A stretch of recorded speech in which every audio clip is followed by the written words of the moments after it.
ویسے جناب اسپیکر میاں نواز شریف صاحب نے جو شعر کہا ہے بڑا بر موقع اور بڑا بر محل کہا ہے، لیکن ذرا تھوڑا سا وزن کو ذرا خیال رکھنا ہوتا ہے شعر کے اندر. زہر بھی دیتے ہیں کہتے ہیں کہ پینا ہوگا، اس میں تو نہیں لگانا ورنہ شعر کا بیڑا غرق ہو جاتا ہے.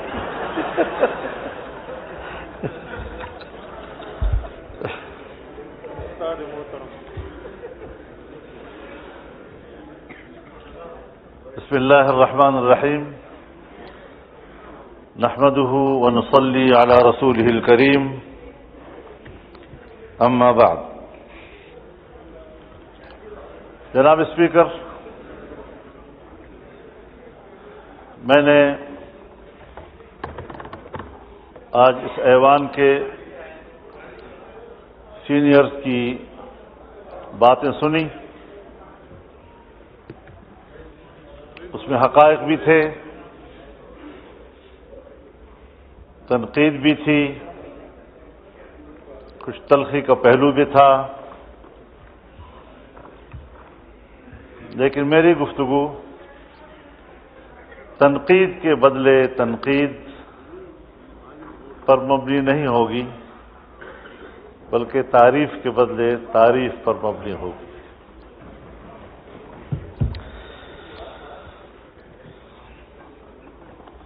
جناب اسپیکر، کچھ چیزیں ہمیں خود سمجھنی ہوں گی.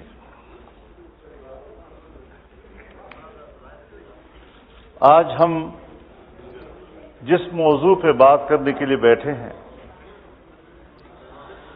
اور آج ہم جو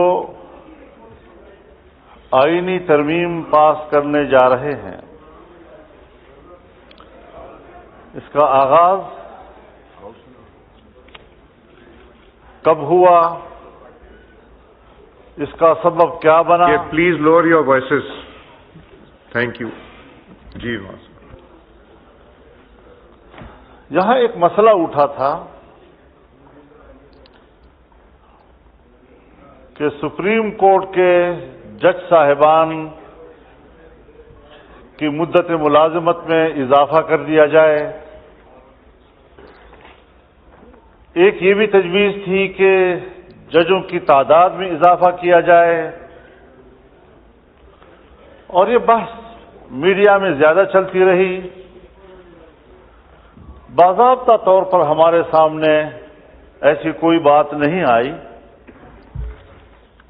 لیکن بالآخر پارلیمان کے اندر سے بھی، سیاسی حلقوں کے اندر سے بھی جب اس قسم کی باتیں ہمیں یہاں پہنچی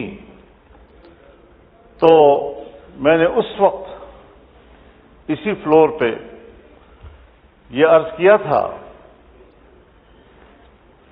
کہ یہ ایک آئینی ترمیم ہوگی، اور آئینی ترمیم کا موضوع شخصیات ہیں. یہاں پر اصل میں جھگڑا شخصیات کے حوالے سے ہے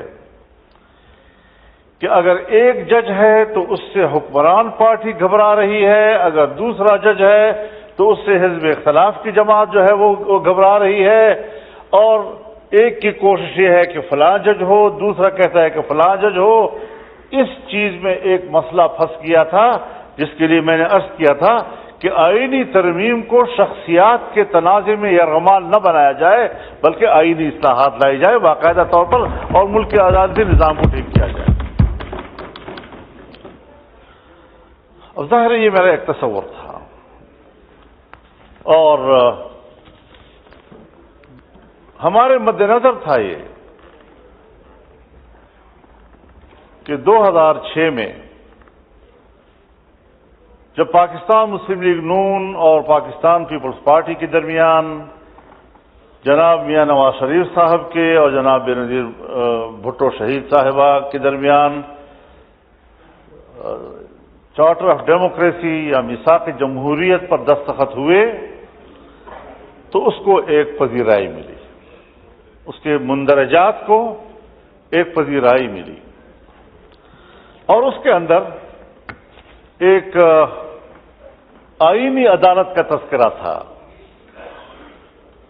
اب ظاہر ہے میں ہوں یا جتنی بھی یہاں پر پارلیمانی جماعتیں ہیں، جو اس وقت موجود تھیں یا جو سیاستدان تھے اس وقت، ہرچند کہ بہت سے لوگ اس کے دستخطی نہیں ہیں، لیکن بعد میں ایسے فورم وجود میں آئے کہ ان فورمز پر جب ریزولوشنز آئے تو وہ انکلوڈیڈ بائی COD، اور ہم نے بھی اس پر ساتھ کیا ہے۔ لیکن جناب اسپیکر، ہمیں ایک بات سمجھ لینی چاہیے کہ COD نہ تو آئین کا متبادل ہے، یہ نہ قانون کا متبادل ہے، یہ محض ایک اخلاقی معاہدہ ہے۔ ملک کے نظام کو بہتر کرنے کے لیے ہم اس سوچ پہ اتفاق کرتے ہیں، اور اپنے سیاسی اور جمہوری سفر میں جہاں ہمیں کوئی مشکل درپیش آئے گی تو ہم اس باہمی اخلاقی معاہدے سے رہنمائی حاصل کریں گے۔ اگر کہیں پر اس کا آئین سے تصادم ہو تو ظاہر ہے کہ پھر آئین پہ عمل ہوگا، لیکن اگر ہمارے پاس 2/3 اکثریت حاصل ہو کسی بھی پارٹی کے پاس، اور وہ اس COD کے اندر مندرجہ کسی معاہدے کے شق کے حوالے سے تبدیلی لانا چاہے تو لا سکتے ہیں، لیکن آئین مقدم ہوگا، اس میں تو کوئی شک نہیں ہے۔ جناب اسپیکر، جب بات آئین کی آئے گی تو آئین میری نظر میں، بلکہ آپ سب دوستوں کی نظر میں، اس کی حیثیت ایک میثاق ملی کی ہے۔ یہ پاکستان کے ہر شہری کے درمیان ایک عمرانی معاہدے کی حیثیت رکھتا ہے، اور قوم کے بیچ میں، صوبوں کے بیچ میں، طبقوں کے بیچ میں، قومیتوں کے بیچ میں اگر کوئی کمٹمنٹ ہے تو وہ اس آئین کی بنیاد پر ہے، اس کی اساس پر ہم پاکستانی ہیں، اس کے اساس پر ہم پاکستان کے ساتھ ایک عہد و پیمان رکھتے ہیں۔ اس تصور کو سامنے رکھتے ہوئے آئین کی اہمیت کو ہمیں سمجھنا ہوگا۔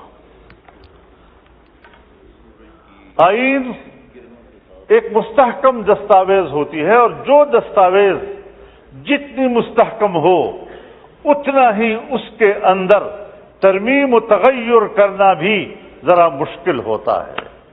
ہم سادہ اکثریت سے قانون پاس کر لیتے ہیں، لیکن آئین میں تبدیلی ہمیں 2/3 اکثریت سے کرنی ہوتی ہے۔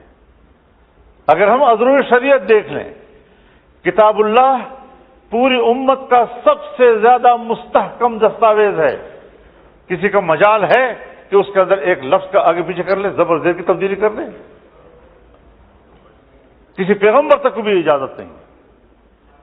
جتنا وہ مستحکم دستاویز ہے اتنی ہی اس کے اندر استحکام پایا جائے گا، اس میں تغیر اور تبدل نہیں ہوگا۔ ہم انسانی قوانین، انسانی ضابطوں کی بنیاد پر بھی اسی اصول کو لیتے ہیں کہ اگر ہمارے سامنے کوئی مستحکم دستاویز ہے تو اس میں تغیر و تبدل ذرا مشکل کام ہوتا ہے، اور اگر عام قانون ہے تو اس میں تبدیلی جو ہے اس کے لیے نسبتاً آسان ہوتی ہے۔ ہم ذرا آئین کی بھی تاریخ دیکھ لیں، اور ہم ذرا آئینی ترامیم کی بھی تاریخ لے لیتے ہیں۔ میں ان متنازع ترامیم کی بات نہیں کرتا جو کسی نے یا اپنی اکثریت کی بنیاد پر کرا دیے یا کسی ڈکٹیٹر نے کرا دیے۔ میں ان مثالوں کو مد نظر رکھوں گا جو ہمارے لیے آئیڈیل ہو سکتے ہیں اور جس کو ہم اپنے لیے ایک رہنما اصول کے طور پر اپنا سکتے ہیں۔ جیسے کہ میرے عزیز گرامی بلاول بھٹو صاحب نے اس کا ذکر بھی کیا، اور میں بھی بڑے فراخ دلی کے ساتھ آج کی اس آئینی ترمیم کو آخری شکل دینے میں ان کی بھرپور کاوشوں کو خراج تحسین پیش کرتا ہوں۔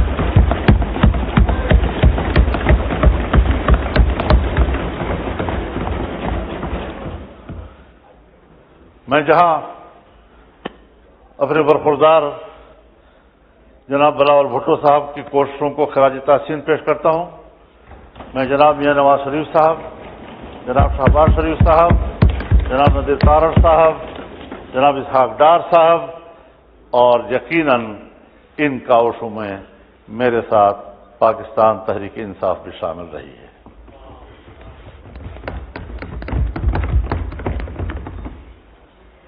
میں نے خود اس میں جو کردار ادا کیا، جو اللہ نے مجھے توفیق دی، میں نے اپنی بھرپور کوشش سے ایک متفقہ آئینی ترمیم بنانے میں محنت کی اور کوشش کی، اور اللہ کے فضل و کرم سے اللہ نے مجھے اس میں کامیاب کیا ہے.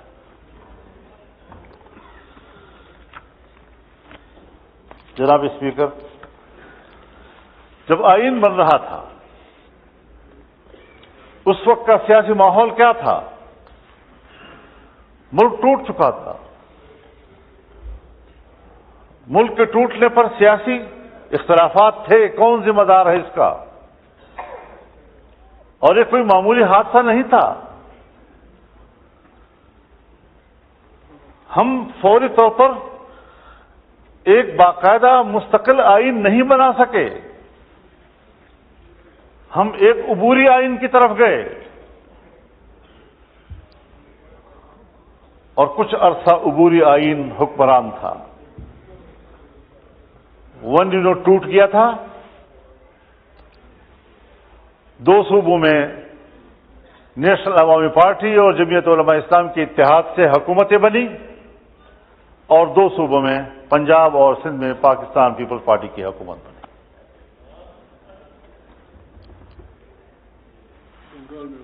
ایسے وقت میں جبکہ بلوچستان اسمبلی کو توڑ دیا گیا اور جس پر احتجاج کرتے ہوئے میرے والد صاحب جو اس وقت صوبہ سرحد کے ونی کے بعد پہلے وزیر اعلیٰ تھے، انہوں نے احتجاجاً استعفیٰ دے دیا اور 9 مہینے سے زیادہ ان حکومتوں کی عمر نہیں رہی. اب ظاہر ہے کہ یہی چیزیں سیاسی ماحول میں شدت پیدا کرتی ہیں، اور اس شدت کے ماحول میں یہ تمام قیادت بیٹھی، جس میں خان عبدالولی خان موجود تھے، جس میں میرے والد مولانا مفتی محمود موجود تھے، جس میں پروفیسر غفور احمد موجود تھے، جس میں مولانا شاہ احمد نورانی موجود تھے، جس میں چودھری ظہور الہی موجود تھے، جس میں محمود علی قصوری موجود تھے، جس میں غوث بدنجو موجود تھے. ان تمام اکابرین نے جناب ذوالفقار علی بھٹو اور ان کی جماعت کے ساتھ بیٹھ کر 73 کے آئین پر دستخط کیے. ایک متفقہ آئین اس قوم کو عطا کیا.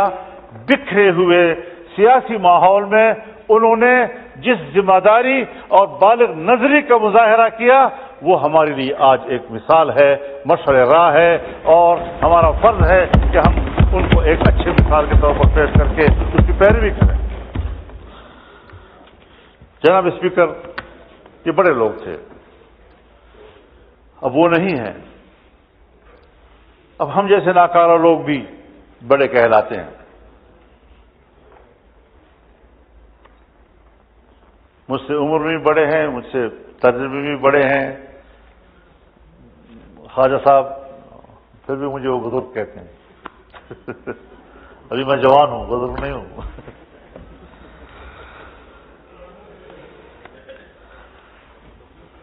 لیکن جب 18ویں ترمیم کے لیے ہم بیٹھے تو جناب اسپیکر، یہ بات ریکارڈ پر ہم 9 مہینے سے زیادہ عرصہ بیٹھے ہیں.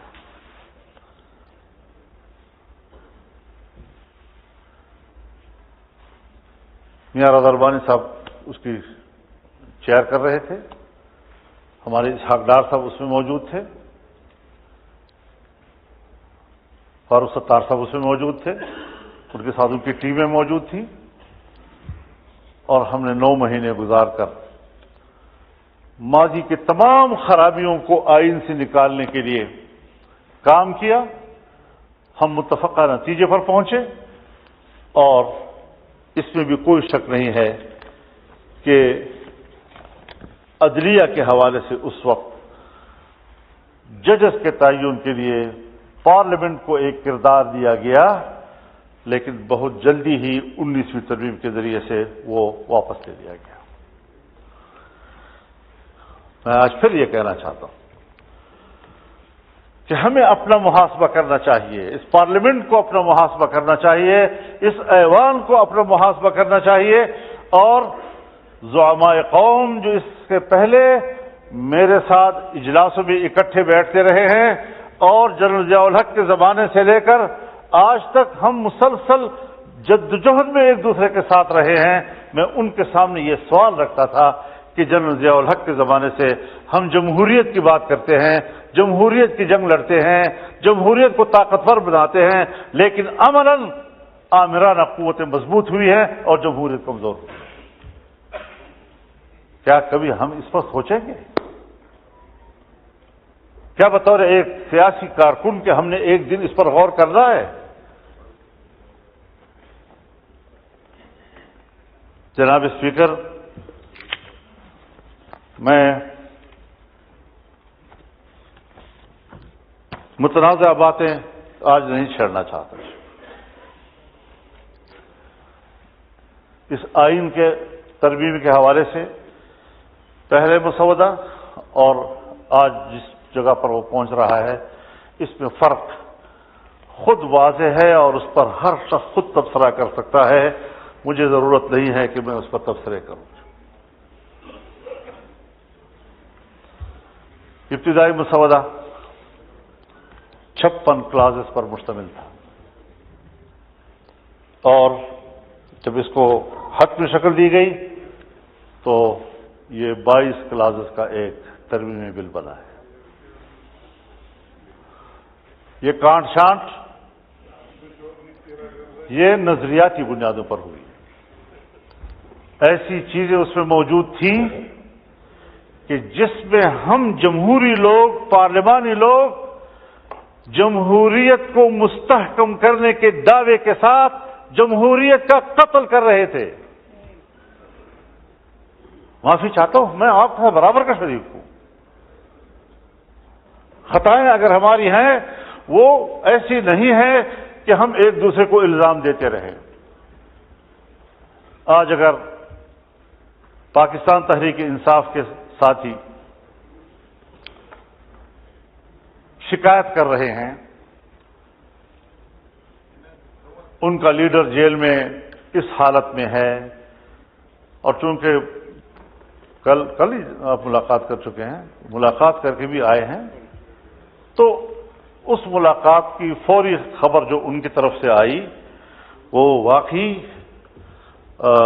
قابل قبول نہیں ہو سکتی۔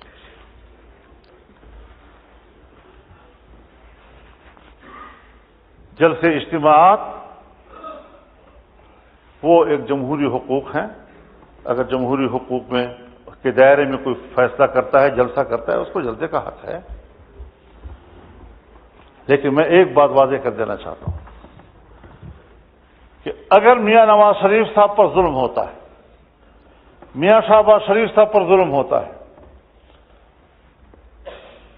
آصف علی زرداری صاحب اور ان کی بہن کے ساتھ، ان کی جماعت کے سینئرز کے ساتھ زیادتی اور ظلم ہوتا ہے، اور میں ان کے ساتھ شانہ بشانہ کھڑا ہوں، ان کے خلاف ہونے والے ہر قدم پر میں نے فرنٹ لائن پر لڑائی لڑی ہے، اگر میں اس وقت آپ کے اوپر ہونے والے مظالم میں آپ کے شانہ بشانہ تھا تو میں آج بھی عمران خان پر ہونے والی سختیوں کی مذمت کروں گا۔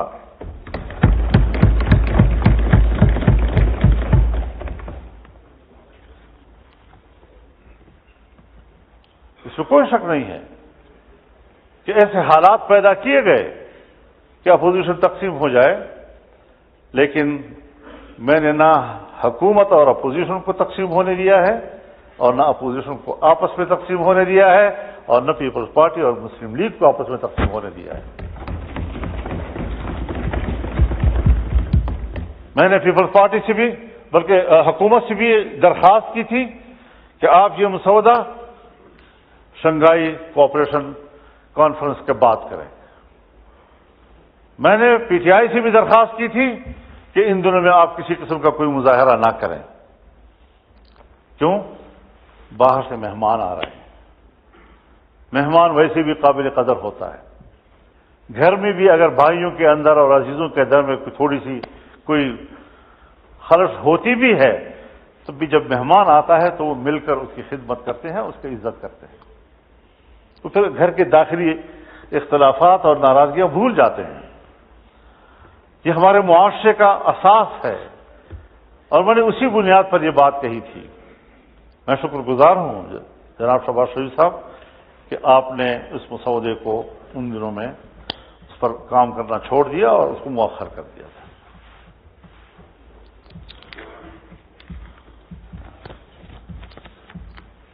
ان کاوشوں سے اور ان تبدیلیوں سے اس آئینی ترمیم کا جو مفہوم اور جس کا تصور تھا وہ مکمل تبدیل ہو گیا. ابتدائی مسودے کا تصور بالکل مختلف تھا اور اب جو چیز ہم پاس کر رہے ہیں اس کا تصور اس سے بالکل مختلف ہے. اور اس صورت میں ہمیں کسی قیمت پر قابل قبول نہیں تھا اور آج ہم متفقہ طور پر اس کو دستاویز بنا کر اسمبلی سے پاس کرانا چاہتے ہیں, پارلیمنٹ سے پاس کرانا چاہتے ہیں.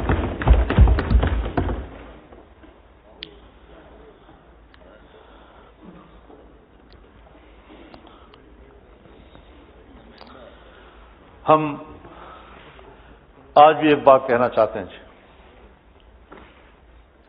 کہ عدالت کی تشکیل کے حوالے سے ہر چند کہ میں نے ایک آئینی عدالت کی بات کی تھی, لیکن جتنا بھی ہم نے محنت کی اور کوشش کی اور مختلف اسٹیک ہولڈرز کے ساتھ بات کی اس تصور پر اتفاق نہیں آ رہا تھا.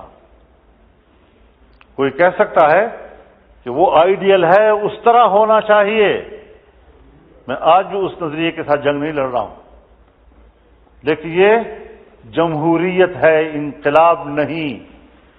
انقلاب میں آپ یک لخت نظام کو تبدیل کرتے ہیں, لیکن جمہوریت میں آپ تدریجی اصلاحات کی طرف جاتے ہیں. تدریجی طور پر آپ اصلاحات لاتے ہیں. اس میں جن چیزوں کے ہم کافی عرصے سے اس قابل نہیں تھے کہ کر سکیں, آج ہم بڑی مشکل سے وہاں پہنچے ہیں کہ جو ہم نہیں کر سکتے تھے آج ہم کر پا رہے ہیں. اس حوالے سے میں یہ بھی عرض کرنا چاہوں گا کہ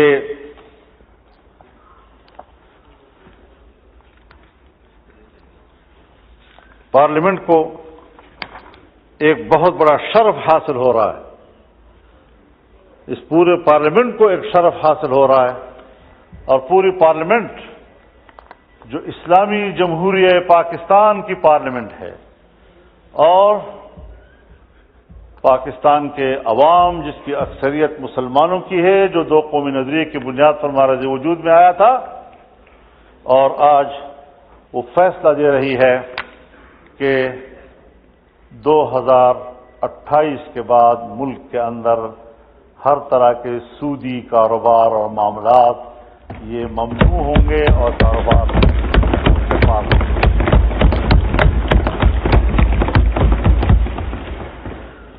یہ آج بہت بڑا فیصلہ ہم نے کیا ہے. ہمارے کورٹ نے فیصلہ کیا,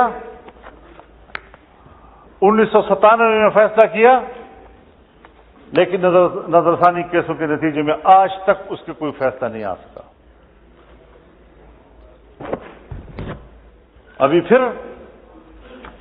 شریعت کورٹ نے اس کے حوالے سے فیصلہ کیا, لیکن کمرشل بینک, عام بینک وہ دوبارہ نظر ثانی میں چلے گئے اور وہ اتنی کمزور عدالت ہے ہماری شریعت کورٹ کہ اس کے خلاف کوئی درخواست دے دے تو ان کا فیصلہ معطل ہو جاتا ہے.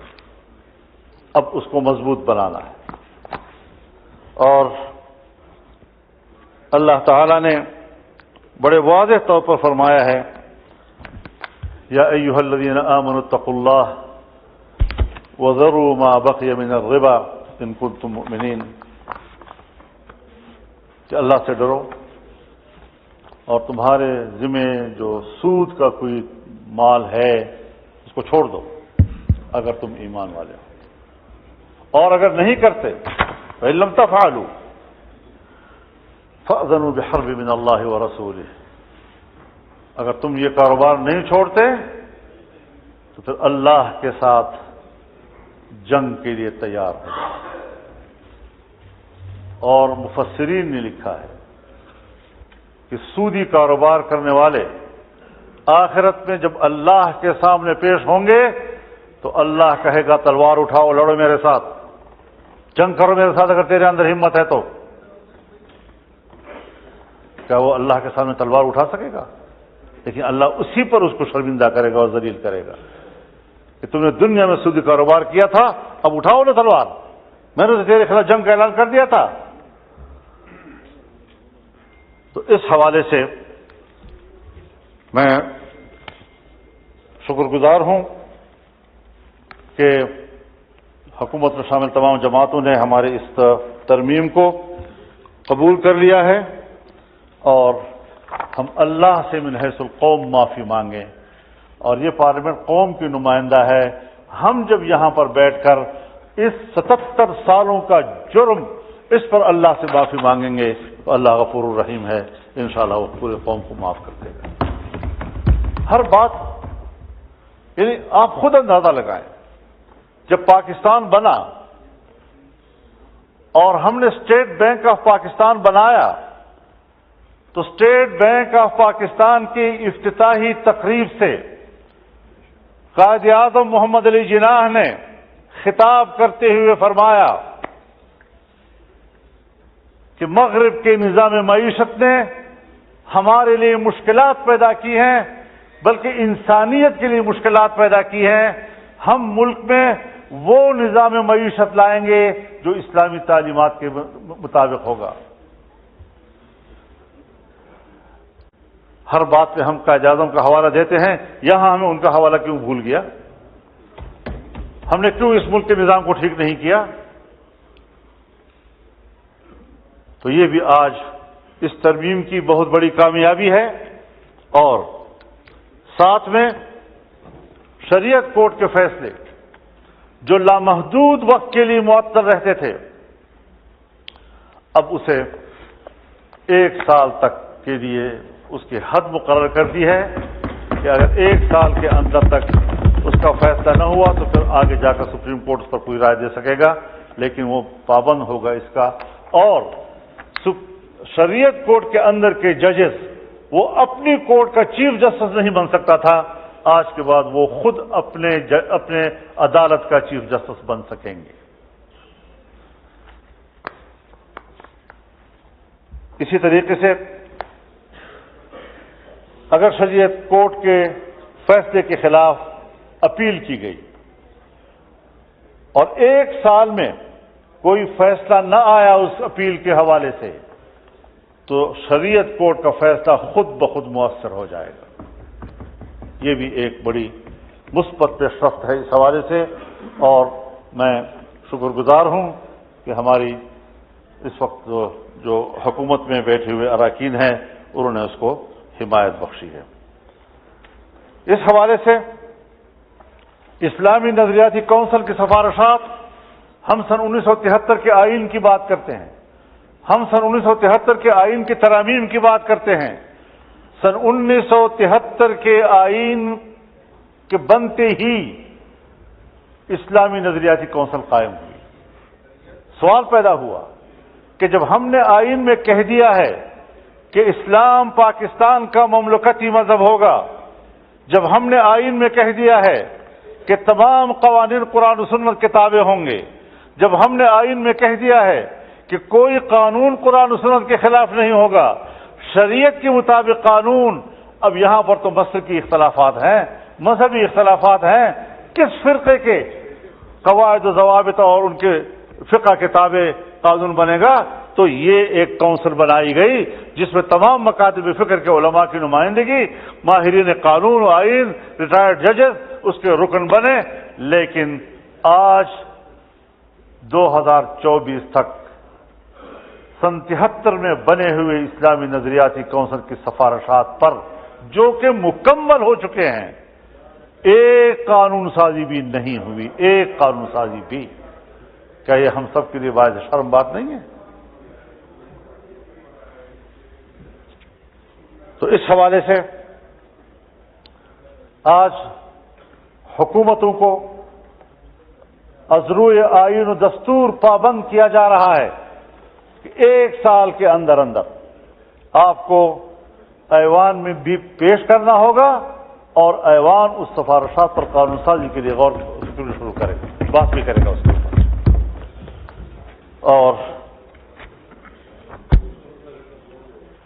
ہاؤس میں کوئی نیا مسئلہ آ گیا، ایک ممبر اٹھتا ہے اور کہتا ہے کہ اس مسئلے کو شریعت کورٹ اسلامی کونسل میں بھیجا جائے۔ پہلے 40% ہاؤس کے اراکین ووٹ کرتے تھے، تب جا کر وہ اس قابل ہوتا تھا کہ اسلامی کونسل میں جا کر اس پر اس کو حوالے کر دیا جائے۔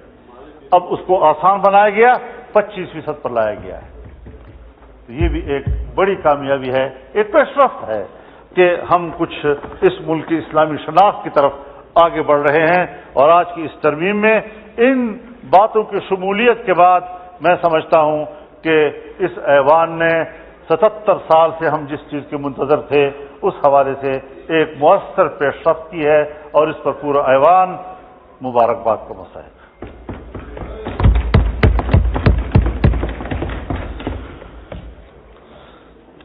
تو جناب اسپیکر، اس حوالے سے ہمیں آج عہد و پیمان کرنا ہوگا کہ ہم نے صرف وہی سفر آگے جاری رکھنا ہے کہ جس میں یہ ملک اور اس ملک کا آئین کا بنیادی ڈھانچہ جو اس سے پہلے بھی واضح ہو چکا ہے، اور اس کا بنیادی ڈھانچہ 18ویں ترمیم کے وقت بھی اس پر اتفاق رائے کیا گیا، بعد میں بھی مختلف فورمز پر اس پر اتفاق کیا گیا کہ سب سے اولین چیز وہ اسلام ہے۔ یہ ملک اسلامی ہے، یہ ملک مذہبی ہے، یہ ملک سیکولر نہیں ہے، اور یہ ملک جمہوری ہے، یہ آمرانہ نہیں ہے، یہاں آمریت نہیں چلے گی۔ تو ایک مذہبی ملک ہے، اسلام اس کا مذہب ہے، اور دوسرا یہ جمہوری ملک ہے، یہاں پر کوئی آمریت نہیں ہوگی۔ جمہوریت کا لفظ یہ آمریت کی نفی کرتا ہے۔ اور تیسری چیز ہمارا وفاقی نظام ہے کہ ایک وفاق کے نیچے 4 وحدتیں ہیں، مزید بھی ہو سکتی ہیں، لیکن اس میں آئینی ترمیم کرنی ہوگی۔ تو یہ بھی ایک بنیادی چیز ہے کہ ہم ایک وفاقی نظام رکھتے ہیں اور ہم کسی ون یونٹ کو تسلیم نہیں کریں گے، اور صوبوں کے اختیارات ہوں گے۔ صوبوں کو 18ویں ترمیم کے ذریعے سے اختیارات دیے گئے ہیں، اور ظاہر ہے کہ 1973 میں آئین بنا، جو اختیارات اس وقت آئین میں صوبوں کو دیے گئے تھے اس میں کہا گیا تھا کہ مزید اختیارات میں اضافہ 11 سال تک کیا جائے گا۔ 11 سال بھی گزر گئے، اور پھر بھی 11 سال گزر گئے، اور پھر بھی 11 سال گزر گئے، اور کہیں جا کر 2018 میں ہمیں یہ موقع ملا۔ اور پھر یہ اسلام کے حوالے سے پیش رفت، 73 میں آئین بنا، ایک قانون سازی نہیں ہوئی، کم از کم آج ہمیں اس حوالے سے بھی یہ تدریجی عمل ہے، ایک جمہوری انداز ہے۔ ہم تاخیر کر رہے ہیں تو یقیناً گناہ کے مرتکب ہو رہے ہیں، لیکن اگر ہم نے تیزی کی اور ہم نے جمہوریت کو مستحکم کیا تو ہمیشہ کے لیے ڈکٹیٹر یا امیرانہ سوچ رکھنے والی قوتیں مایوس ہو جائیں گی۔ ہم نے ہمیشہ ان کو دعوت دی ہے، ہم اس کے گناہگار ہیں، ہم نے غلط فیصلے کیے ہیں ہمیشہ اس حوالے سے۔ تو آج ہم ایک اچھی پیش رفت کی طرف بڑھ رہے ہیں۔ ہم نے جو بھی کوشش کی اور محنت کی ہے اسی حوالے سے کی ہے کہ پارلیمنٹ عوام کی نمائندہ ہے، عوام کے پاس خود اعتمادی ہونی چاہیے، عوام کو ہم نے خود اعتمادی دینی ہے کہ فیصلے آپ نے کرنے ہیں، آپ کے نمائندوں نے کرنے ہیں، کسی نے باہر سے آ کر ہم پر فیصلے مسلط نہیں کرتے۔ اور الحمدللہ اس بار ہم اس میں کامیاب ہوئے ہیں۔ میرے خیال میں ہم نے اس پر ووٹ کرنا ہے۔ اگر ہمارے تحریک انصاف کے دوست اس میں، چونکہ ان کی بھی محنت شامل ہے میرے ساتھ، یہاں تک جو ہم پہنچے ہیں جتنی میٹنگیں میری حکومتی ٹیموں کے ساتھ ہوئی ہیں اتنی ہی ان کے ساتھ ہوتی رہی ہیں. ایک لمحے کے لیے ایسا نہیں ہوا کہ ہم نے کچھ باتیں طے کی اور ان کے نوٹس میں ہم نہیں لائے. ہر بات ان کے نوٹس میں لائے ہیں. جہاں ان کے ذہن میں کوئی اشکالات آتے تھے وہ تشریف لائے, انہوں نے ہماری رہنمائی کی, اور آج جہاں ہم پہنچے ہیں میرے خیال میں ان کا ایوان کے اندر برابر کا حصہ ہے. اب یہ اور بات ہے کہ وہ احتجاجاً ووٹ نہیں کر رہے ہیں اور وہ